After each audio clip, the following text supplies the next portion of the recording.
መለኮታዊ ራእይና መገለጥ በሉ እስቲ። ራእይና መገለጥ መለኮታዊ ነው።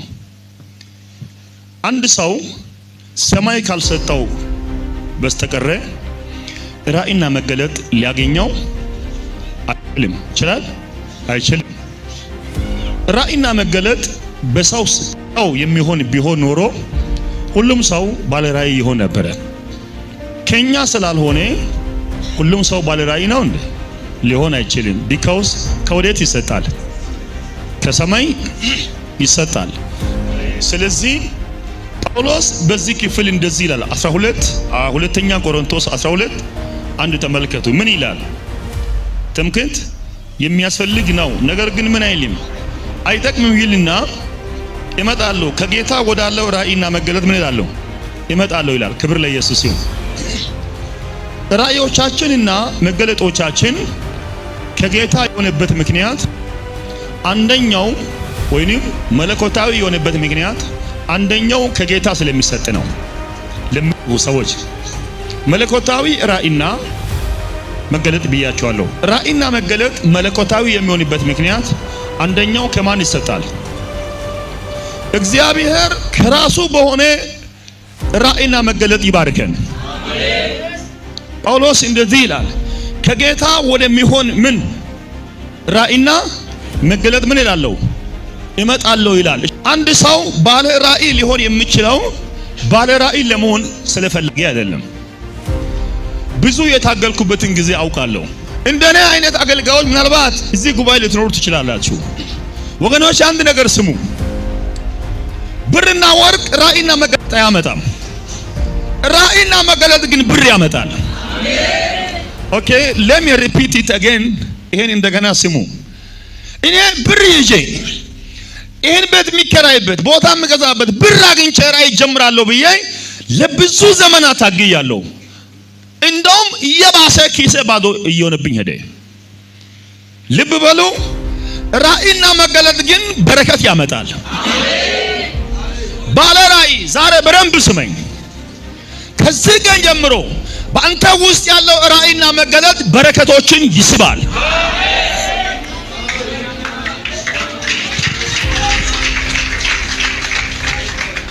ቢኮዝ ለምንድን ነው ባለ ራእይ ብርና ወርቅ ከሰማይ እንዴት ሊሰጥ ይችላል?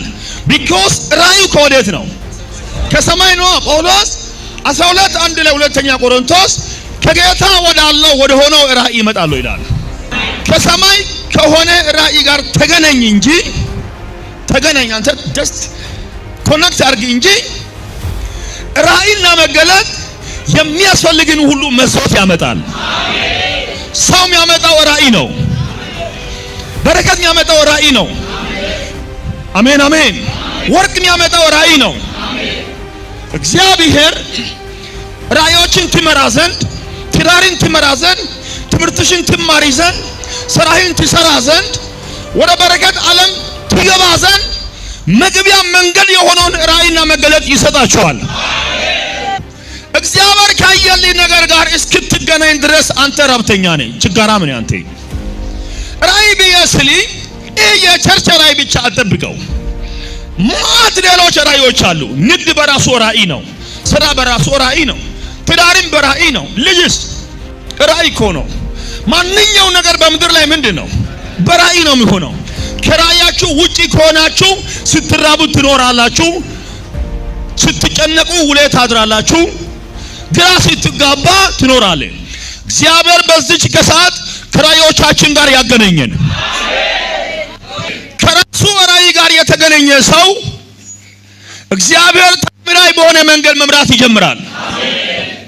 መለኮታዊ የሆነ ራእይና መገለጥ ሁሉ ወዴት ይስብሃል? ወደ ሰማይ ነው የሚስብህ እንጂ ምድር እንድታሸት አያደርግህም። ከራሳችሁ ራእይና መገለጥ ጋር ለመገናኘት መንገዱ ወጣ ገባ የሆነ የሞላበት ነው። እንዲያው ብድግ ብለህ ለጥ ብለህ አትገናኝም። እሺ፣ ከራስህ ራእይ ጋር ለመገናኘት መሀል ላይ ትችት አለ፣ መከራ አለብሽ፣ መማር አለ፣ ማጣት አለ፣ ዋጋ መክፈል አለ፣ ግራ መጋባት። አንዳንድ ሰው እንደተቀባ ራእይ አይደለም ከፍ ማለት ይፈልጋል። ኖ አትችልም እንደሱ፣ እንደው ታበላሻለህ እንጂ። አንዳንድ ሰው ደግሞ ችግሩን ላውራችሁ፣ ራእይ ከተቀበሉ በኋላ ለዛ ራእይ የሚያስፈልገውን ዋጋ መክፈል አንፈልግም አይደለም። በቃ ታጥበን ኩሉል ብለን ለብሰን ቀስ ብለን ራእይ ላይ ምን ገባ ይመስለናል። ኖ ትወርዳለህ። እንደዚህ የሆነ ጥብ አድርገን አስተኩሰን እንደለብሰን እንደመጣ እንዳይመስል። ራእይ ማለት ሰፈር ላይ ዋጋ ትከፍላለህ። ማጣት አለ፣ ልክ ነኝ፣ ማግኘት አለ፣ ግራ መጋባት አለ፣ ወደ ቀኝ ማለት አለ። የማይመጥኑ ሰዎች ሁሉ ይነካኩሃል። የማይሆን ቃላት ሁሉ ይነገርብሃል። አንደ ትወርዳለህ፣ አንደ ትወጣለህ፣ አንደ ትራባለህ፣ አንደ ትጠማለህ እየተባለ መለኮታዊ ከሆነ ራእይና መገለጥ ጋር ትገናኛለህ። ዮሴፍን ተመልከቱ። ዮሴፍ ባለ ራእይ ነው። ወንድሞቹ ጠሉት፣ ሞቷል አሉት። አውሬም ክፉኛ አውሬ ምን ብሎታል? በልቶታል አሉት። በግ የሆነ ነገር አርደው ልብሱን በደም ነካክረው ልጅህን ክፉ አውሬ በልቷል ብሎ አምጥቶ አባቴው ምን አደረጉት? አስለቀሱት፣ አሳዩት። ባለ ራእይ ከሆንክ ከራእዮች ጋር እስክትገናኝ ድረስ መንገዱ እጅግ አስቸጋሪ ነው። የማታ ግን ድሉ ያንተ ነው። እግዚአብሔር ከጎን ካልሆነ ከሰው ካልሆነ ነገር ግን ከሰማይ ከሆነ ራእይና መገለጥ ጋር ያገናኘን። ነቢያት ሁሉ ባለ ራእዮች አይደሉም። ባለ ራእይ ማለት ራእይ የሚያይ ነው። ትንቢት የተናገረው ነቢይ ነው። እንደዛ ከሆነማ የበላም አህያ እንኳን ነቢይ መሆኗ ነው፣ ነቢይ መሆኗ ነው። ብሮ ትንቢት እኮ የበላም አህያም እኮ ተናገረች አይደል እንዴ? አህያ የመሰለ ነገር በሰው ቃል እንኳን ቢሆን I'm seeing the angel of God she said ብላ ስትል በላሙ ያደርጋታል ብዱላ።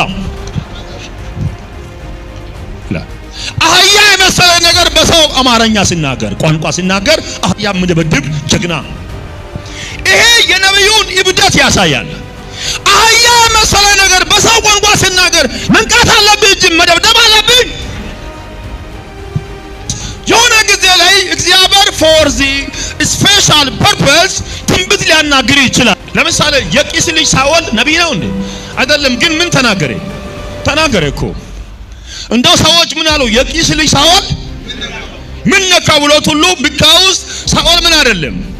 ነቢይ አይደለም። ስለዚህ ትንቢት ግን ተናግሯል። ዮሴፍ እየተሸጠ የማይመጥኑ ሰዎች ሁሉ እየተናገሩበት፣ አንደ ሲጣል አንደ ሲያወጡት፣ እንደፈለጉ ሲጨማለቁበት ሲያጨማለቁት፣ ልጁ ቀስ እያለ ልጁ እያዘገመ ቀስ እያለ ከራእዩ ጋር ተገናኘ።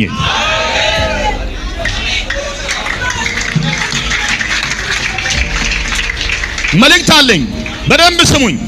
አጀማመራችሁ ጥቂት ሊሆን ይችላል፣ ፍጻሜያችሁ ግን እጅግ ታላቅ ይሆናል። ዛሬ ጥቂት ነገር በነፍሳችሁ ውስጥ የያዛችሁ ሰዎች ፍጻሜያችሁ ታላቅ ይሆናል። እግዚአብሔር ከትቢያ አንስቶ ከኃያላን ጋር ያገናኛል። ይህ ስራው ነው። ይህ ምንድን ነው? ስራው ነው፣ ልማዱ ነው፣ ባህሪው ነው። ከወዴት ያነሳል? ከማን ጋር ያስቀምጣል? ይህ ያንተ ጊዜ ነው። ይህ ሲዝን ነው።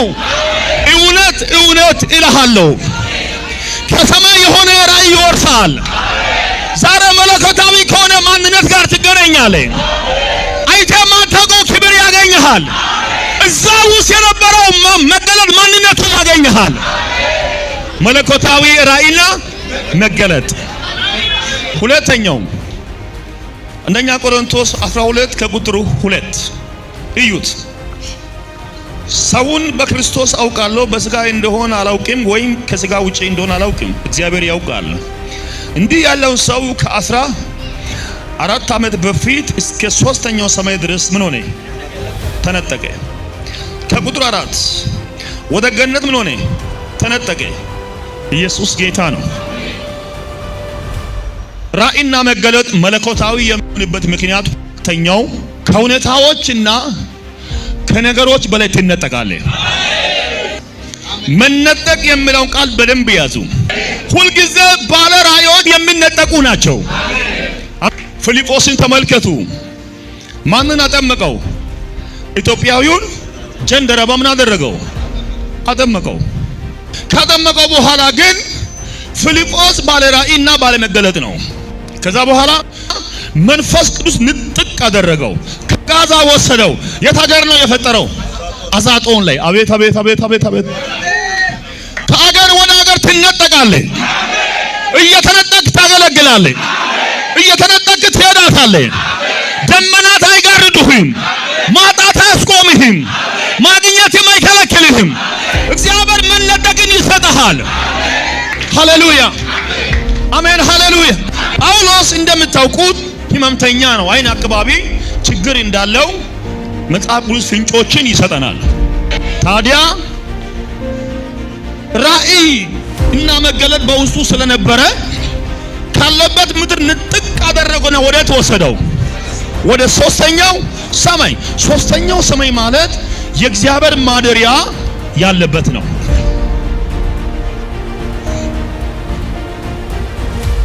ባለ ራእዮችና ባለ መገለጦች ውሎ የሚያድሩት በእግዚአብሔር መገኘት ውስጥ ነው። ቢኮዝ የባለ ራእይ ውሎ በሶስተኛው ሰማይ ነው። አዳሩስ በሶስተኛው ሰማይ ነው። ያ ማለት ምን ማለት ነው? እግዚአብሔር በሚገኝበት ነው። ከእግዚአብሔር መገኘት ውጪ ውለሽ የምታድሩ ከሆነ አንቺ ባለ ራእይ ልትሆኚ አትችይም። 4 ነጥብ ስጡት። የጌታ ስም ብሩክ ይሁን። እግዚአብሔር ጳውሎስን በራእይና በመገለጥ ምን አደረገው? ነጠቀው፣ ወሰደው። አንደኛ ሰማይ፣ ሁለተኛ ሰማይ፣ ሶስተኛ ሰማይ አሳለፈው። አንዳንድ ቴዎሎጂያንስ ኦር መንፈሳዊ ሰዎች እንደዚህ ይላሉ። አጠኑ የሚባሉ ሰዎች በተለይ ከአይሁድ ጋር በተያያዘ ሲነገር እስከ 7 ሰማያት አሉ ይባላል። በነገራችን ላይ ከዚህ የብስ በላይ የሆነ ሁሉ ሰማይ ይባላል አይደል? ይሄ እኮ ሰማይ ነው። ይሄ የማይጨበጠው ምንድን ነው? ሰማይ ነው። ሰማይ ነው። ሰማይ ነው። ሰማይ ነው። ይሄ ሁሉ ምንድን ነው? ሰማይ እኮ ነው። የመጀመሪያ ሰማይ ይሄ ነው። ምን ያይልም አይጨበጥም። የማይጨበጥበት የብሱ ነው፣ መሬት ነው። ይሄኛው አንደኛው ሰማይ ነው። ይሄ አትሞስፌር ከባቢ አየር፣ ይሄ ሰማይ ነው። ይሄን አንድ ብላችሁ ከዋክብት ያሉበትን ጨረቃ ያለበትን እያላችሁ ሂዱ። ኢየሱስ ጌታ ነው። ጳውሎስ ግን ከመሬት 1 ሜትር 2-3 ሜትር ከፍ አላለም። አንደኛው ሰማይ አለፈ፣ ሁለተኛው ሰማይ አለፈ፣ ሶስተኛውን አለፈ። እግዚአብሔር ወደሚገኝበት ገባ ይላል። አስተሳሰቢ እግዚአብሔር በሚገኝበት ይሆናል። የእግሮች ሲያጣጣል ሁሉ በሚገኝበት ይሆናል። በመገኘቱ ውስጥ ውለህ ታድራታለህ። እስከ ሶስተኛው ሰማይ ድረስ ምን ትሆናለህ? ትነጠቃለህ። የራእይ መንፈስን ያደርጋል። ምናልባት አንድ ቀን ጌታን አገለግል ይሆናል የምትሉ ልጆች ይህን ትምህርት በደንብ ያዙ። የጌታ ስም ብሩክ ይሁን። ከእውነታዎች በላይ ምን ያደርግሃል? ትነጠቃታለህ። ከምን በላይ? ከእውነታዎች በላይ፣ ከነገሮች በላይ፣ በዙሪያ ሁሉ ከምታዩ ነገሮች ቪዚብል ቲንግስ ትነጠቃታለህ። ከማጣት በላይ ከፍ ትላለህ። ከማግኘት በላይ ከፍ ያደርግሃል። ከመከራ በላይ ከፍ ያደርግሃል። ከችግር በላይ ከፍ ያደርግሃል። ከየትኛውም አጋንንት ሲስተምና ወረር ሁሉ በላይ ከፍ ያደርግሃል። ከፍ ያልክ ትሄዳታለህ። ራእይ ይነጥቀሃል።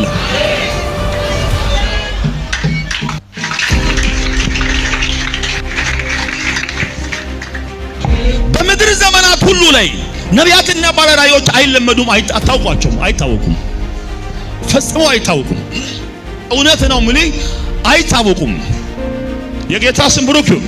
ቢኮዝ ከአይምሮአቸው ጋር የተገናኘ ሌላ አይምሮ አለ። አላ ብሮዘኮ ምን አለ? ከነቢያት አይምሮ ጋር ከባለ ራእይ አይምሮ ጋር የተገናኘ ሌላ አይምሮ አለ። ያም የማን አይምሮ ነው? የመለኮት አይምሮ ተገናኝቶ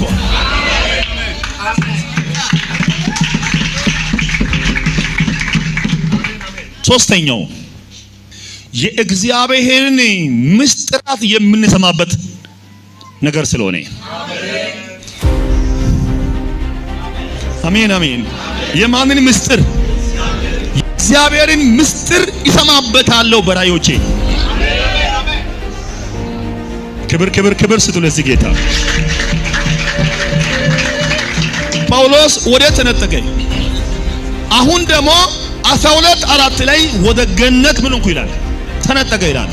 ገነት ማለት ፓራዳይስ ማለት ቅዱሳን ምን የሚሉበት የሚኖሩበት ለቅዱሳን የተፈጠረላቸው ምንድነው ቦታ። በነገራችን ላይ ገነት እንደሚጠብቃችሁ ሽንቶቻችሁ ታምናላችሁ። ክብር ለኢየሱስ። አንዳንድ ሰው ምን ይላል?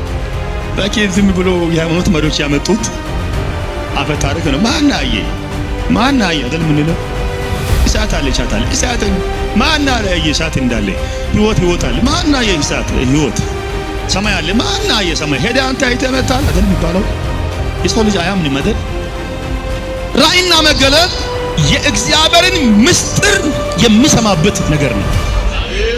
ማንም ሰው የእግዚአብሔርን ምስጢር ሊሰማ አይችልም። ይሄው 12:4 ተመልከትልኝ፣ እይልኛ። ወደ ገነት ተነጠቀ። ሰውም ሊናገር የማይገባውን የማይነገረውን ቃል አይነገርም፣ ለሰው አይፈቀድም። ሃሌሉያ። ለሰው ምን አይባልም? አይነገርም። ማንም ሰው እንዲሰማው አይፈቀድም።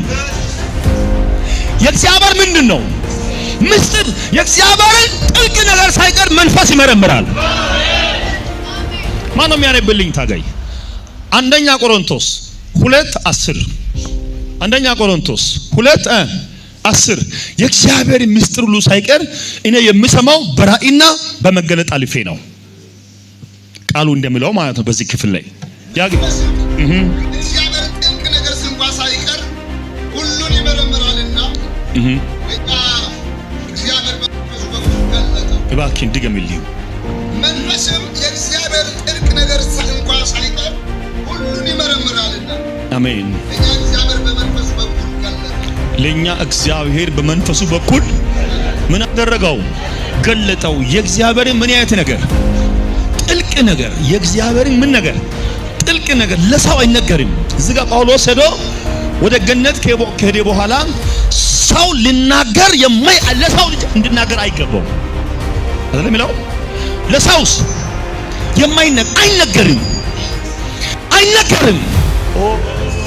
አይነገርም። ባለራእዩ ግን ሰምቶታል። ጳውሎስ የእግዚአብሔርን ጥልቅ ነገር ለሰው የማይገባውን ሰው እንድነገረው ሰው እንድሰማው የማይፈቀደውን ያልተፈቀደውን ምስጢራት የሰማው በራእይና በመገለጥ በኩል ነው። አቤት የመገለጥ ጥልቀት! የባለራእዮች ሕይወት! የእግዚአብሔርን ምስጢር ምን ታደርግበታለህ? ትሰማበታለህ በዛው። ዛሬ ጠዋት እዚህ ጋር ምስጢራትን እያወጣው ሳገለግል ነበራችሁ አይደል? እኔ በእናንተ ስጋና አጥንት ውስጥ ያለውን ነገር ለማየት በእውነት አይከብደኝም። ለምን? መንፈስ ቅዱስ ይገልጥልኛል። ታዲያ ጳውሎስ እንደዚህ እያለ ነው። እዛ ግን ለሰው የማይነገር ሰው ሊሰማው የማይችለው ምስጢር እዛው ምን ሆንኩላል? ሰማው። ከዛሬ ጀምሮ ጆሮች ይሰማሉ፣ አይኖች ያዩታል። የእግዚአብሔርን ምስጢራት የሚሰማበት ስለሆነ ራእይና መገለጥ ምንድነው? መለኮታዊ ነው። መንፈስ ቅዱስ የእግዚአብሔርን ጥልቅ ነገር ግልጽ ነገር አይልም። ጥልቅ ነገር ወይም ያ ምስጢር ነው አይደለም? ሁሉ ሳይቀር ምን ይላል? መንፈስ ይመረምራል። እግዚአብሔር ለኛ ደግሞ በመንፈሱ በኩል ምን አደረገው? ገለጠልኝ። ኮሎኔ ክብር ስጡ በእውነት ስለተገለጠላችሁ።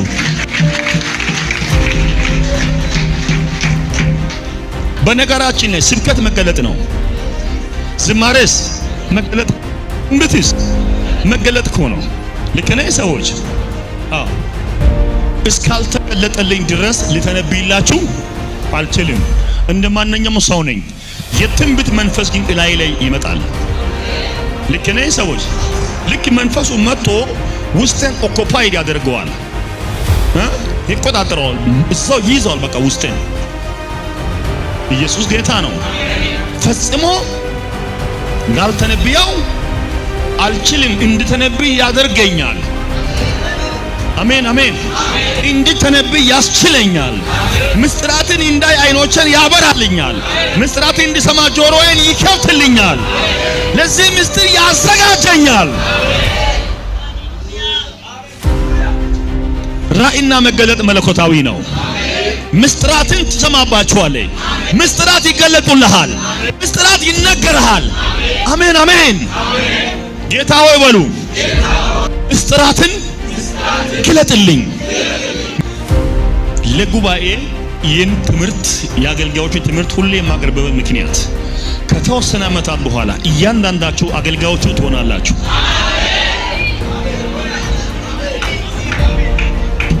በእውነት ከዚህ ትምህርት በኋላ የብዙዎቻችሁ አይን ይበራል። የብዙዎቻችሁ ጆሮ ይሰማል። መንፈሳዊ ድንቁርና ይመታል። ጨለማና ጸልመት ይመታል። ሰው በነገረ ብቻ ሳይሆን ራሴ መስማት ትጀምራለህ። ራሴ ማየት ትጀምራለህ። መገለጥና ራእይ ባንተ ውስጥ ይጸነሳል ወይንም ካንተ ውስጥ ይሰረዛል።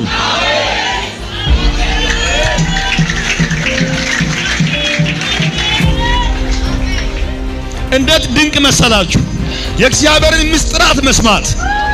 ሃሌሉያ ሃሌሉያ ሃሌሉያ። የእግዚአብሔር ምስጢር ክርስቶስ ኢየሱስ ነው።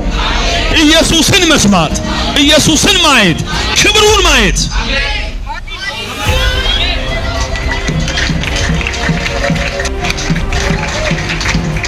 የእግዚአብሔር መንፈስ ያለባቸው ሰዎች ሰማያዊ ነገር ይገለጥላቸዋል። ምን ይሆንላቸዋል? ይገለጥላቸዋል። እባካችሁ ለዚህ ፈቃደኞች ሁኑ። እግዚአብሔር እንዲያወራችሁ ፈቃደኞች ሁኑ። እግዚአብሔር እንዲገልጥላችሁ ፈቃደኞች ሁኑ። እግዚአብሔር ለእናንተ ለራሳችሁ ይንገራችሁ። መጽሐፍ ቅዱስ እንደዚህ ይለኛል፣ በጎቼ ድምፅን ይሰማሉ። በጎቼ በነቢያት በኩል ብቻ ይሰማሉ አይለኝም። በጎቼ ድምፅን ይሰማሉ። አንተ ራስህ መስማት ትጀምራለህ። አንቺ ራስሽ መስማት ትጀምሪያለሽ። እግዚአብሔር ጆሮችን ይከፍታል። እግዚአብሔር አይኖችሽን ያበራልሻል። yes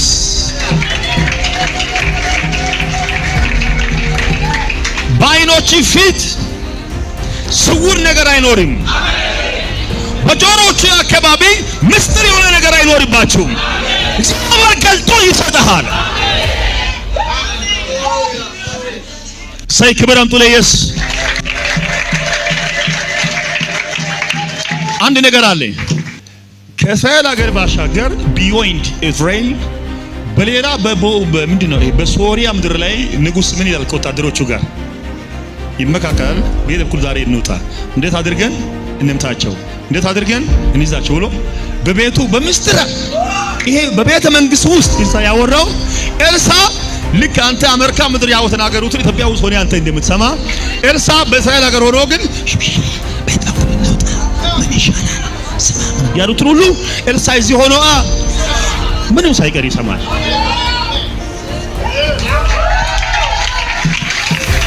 ክብር ክብር ክብር ክብር ክብር ለንጉስ ለንጉስ ለንጉስ ለንጉስ።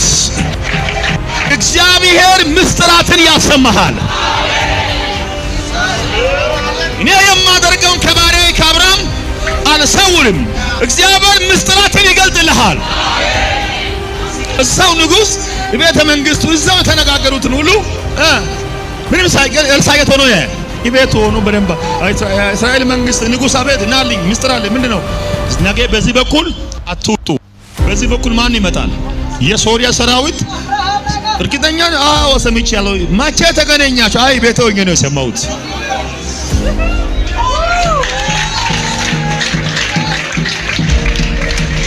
ሃሌሉያ። በአንድ ሀገር የሚነገረው ምስጢር በሌላ ሀገር ሆኖ መስማት የሚችል ነቢይ ነው። ራእይና መገለጥ እግዚአብሔር ያውዛላችሁ። እግዚአብሔር ይክትልኝ።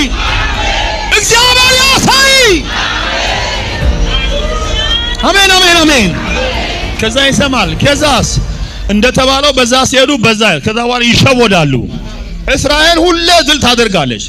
ከዕለታት አንድ ቀን ግን የሶሪያ ንጉስ ተቸገረና ምንድነው አለ። ማን ነው ከኛ መካከል ምስጢራትን ወስዶ ለእስራኤል መንግስት የሚናገረው? ማን ነው ከኛ መካከል ይፈተሻል? አይደለም እኮ ንጉሥ አለው። ምንድነው ሲባል አይ አንዱ አለ። እሺ እስራኤል ሀገር ነው ያለው። እዛ ሆኖ እዚህ እኛ በቤታችን ያወራናትን ሁሉ ነገር እዛ ሆኖ ይሰማል።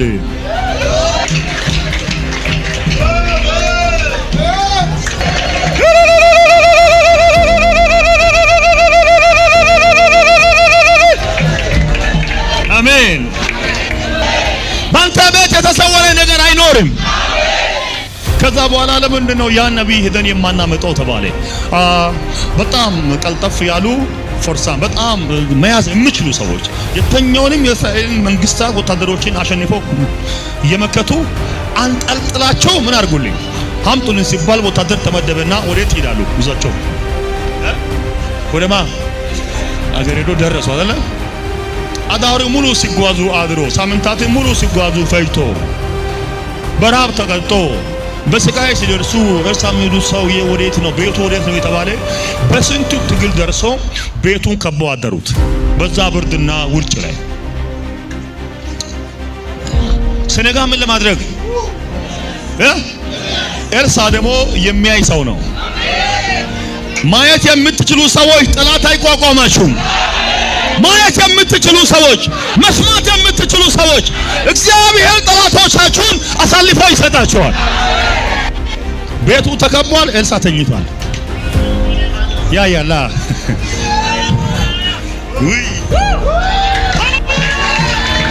እግዚአብሔር ከዚህ በኋላ ይገልጥልሃል። እግዚአብሔር ያሳይሃል። እግዚአብሔር ያበራልሻል። ጊያዝ የሚሉት አለና ፈጥኖ ወጣ። ገና በሩን ሲከፍት ቤቱ ተከቧል። ወደ አላዘጋበትና መጣ። ጌታችን አሉ። ጌታዬ አቤት። ምን ነው? ምን ሆነ ነው? አይ ከባድ ሁኔታ ውስጥ ያለ ነው የምንገኘው አለ። ኤልሳ ደግሞ የምድሩ የእጅ ከለላ የለውም፣ ጋርድ የለውም። ኤልሳ ምናምን የለም፣ ብቻውን ነው ያለው። አሁን ጊያዝ እውነት ከሚመጡ ከነሰራዊ ሰራዊቶች ጊያዝ ሊያድነው ይችላል? የለም። በዛ ላይ ፈሪ ነው ጊያዝ፣ በጣም ፈሪ ነው። በቃ አለቀልናል። ምንድነው ሲባል አይ ቤቱ ምን ሆናል? ተከቧል። በጣም ከባድ ሁኔታ ውስጥ ነን ነው። አትፍራ ቀላል ነው አለው። ከዛ በኋላ በሩ ተዘጋበት። ከዛ በኋላ ጌታ ሆይ አለው እባክህ የዚህን ልጅ አይን አብራለት ካለው በኋላ በተራራው ላይ ያሉትን የእሳት ምኖች ሰረገሎችን ተገለጠለት፣ አሳየው እንዲያይ። ለካስ ኤልሳ ለኔ ሲገባኝ የከበቡትን ሰራዊቶችንም ተኝቶ እያየ ነው። ተራራ ላይ ያሉትን እያያቸው ነው። አይሸበርም። እግዚአብሔር በማየት ይባርክሻል፣ በመስማት ይባረካለን። አይኖች ይበራሉ፣ ጆሮ ይሰማል፣ አፍ ይናገራል፣ እጅ መያዝ ይጀምራል፣ እግሮች መራድ ይጀምራሉ። አዘን ነው። ከዛ በኋላ ጊያዝ እውነትም ያኛው የውስጥ አይን ሲበራለት ተራራ ላይ ያለውን ምን የእሳት ምኖችን ከዛ በኋላ እንደዚህ አለ፣ ለካስ እውነት ነው ጌታዬ አለ። ከነሱ ጋር ካለው ከኛ ጋር ያለው ምንድነው? ይበልጣል። እስቲ ይበልጣል በሉ። እስቲ ተናገሩ። ባጠገብ ያለው ሰራዊት ማየት መላእክት ማየት ብትችል ሰኞና መክሰኞን አትፈራም። እግዚአብሔር በዙሪያ የማይሸነፍ ሰራዊት አስቀምጦልሃል። እግዚአብሔር አስቀምጦልሃል። የማይሸነፍ ሰራዊት ይጠብቀኛል። እሳት የተጎናጸፉ መላእክት በዙሪያ ከኔ ጋር ይገባሉ፣ ከኔ ጋር ይወጣሉ። ከዛ በኋላ አይኖቻቸው ምን እንዲሆን አዘዘኝ? እንድታወሩ ይታወሩ ብቻ አለ። ሄዶ አይኖቻችን ምንም ሌላ ድግምት ሌላ መተት ቤቱ ሰራ አላደረገባቸውም። ውስጥ ኮኖ እሱ ያለው ውጭ በኩል ነበሩና በሰላም እያው የመጡ ቆይ የሶሪያ ንጉስ የላካቸው ወታደሮች አይነ ስውራን ነበሩ ኖ አይነ ሲመጡ አይነበራቸው ሲደርሱ ግን ታውሯል። መልእክት አለኝ። ከዚህ ሰዓትና ጊዜ ጀምሮ በጌታ በኢየሱስ ስም ጠላቶች ታውረዋል። ጠላቶች ታውረዋል። ልጆችን የሚፈልጉ ትዳርን የሚፈልግ ኢኮኖሚን የሚፈልግ ህይወትን የሚፈልግ በረከትን የሚፈልግ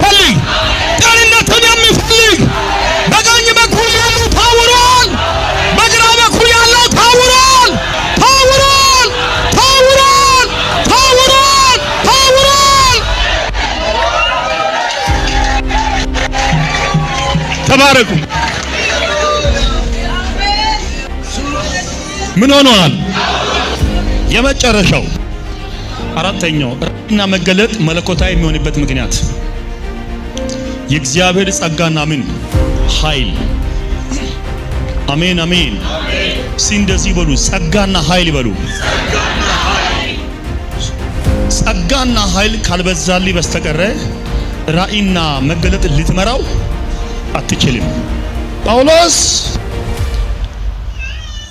ከቁጥር 6 እና 7 ስታነቡት እንዳልታበይ ይላል።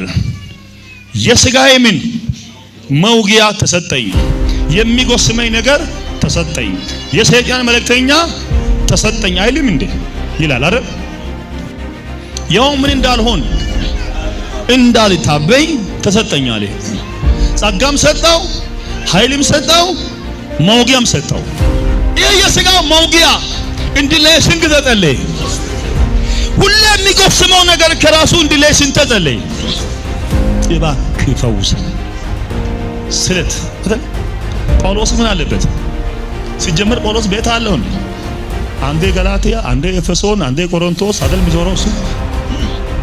ልክ ነኝ ሰው? ከብዙ ዓመታት በፊት አንዲት ሚስት ነበረች፣ ሞተችበት አይደል? ከዛ በኋላ አሁን ሚስት ነበረው የለውም። እንደ ባርናባስ እንደ ሌሎች ሚስት ነበራቸው አይደል? እኔ እንደናንተ ሚስቴን ይዤ መዞር አቅቶኝ ነው አይደል የሚለው? ከዛ የለውም እሱ ማታ ማታ ድንኳኗን ምን እያለት የተፋ ቀንቀንስ ወንጌል እያስተማረ ወንጌል የሚያገለግል ሰው ነው። በዛ ላይ ደግሞ በሽተኛ ነው። አሁን ግን ጳውሎስ ከጊዜ በኋላ ነገሮች እየከበዱበት መጡ። ሶስት በቃ ጸልያለሁ ብሎ ሲል እግዚአብሔር መጣና ጸጋዬ ይበቃል፣ ኃይልስ በድካም ይፈጸማልና። ክብር ለኢየሱስ ይሁን። ጳውሎስ በሽታው ከራሱ እንዲነሳለት የሚጸልየው ራእዩና መገለጡን ምን ለማለት ነው? በድል ለማስቀጠል ለመብራት ኮ እግዚአብሔር ግን አለው ራእዩን የምትመራው የሚበቃ ጸጋ ሰጥቻለሁ። ራእዩን የምትመራው ኃይለ በድካም ይፈጸማል። ያ ነገር ግን ካንተ ምን አላደረገውም፣ አይነሳብህም። እየታመምክ ግን ከበሽታ በላይ የሚያራምድ ጸጋ ሰጥቻለሁ። ከድህነታችሁ በላይ የሆነ ጸጋ ይሰጣችኋል። ከትም ሰው እዚህ በቀላሉ ተነቅለ ተፈውሶ ሲሄድ እዚህስ ግፊት ያለባቸው ሰዎች የሉም እዚህ ቤት?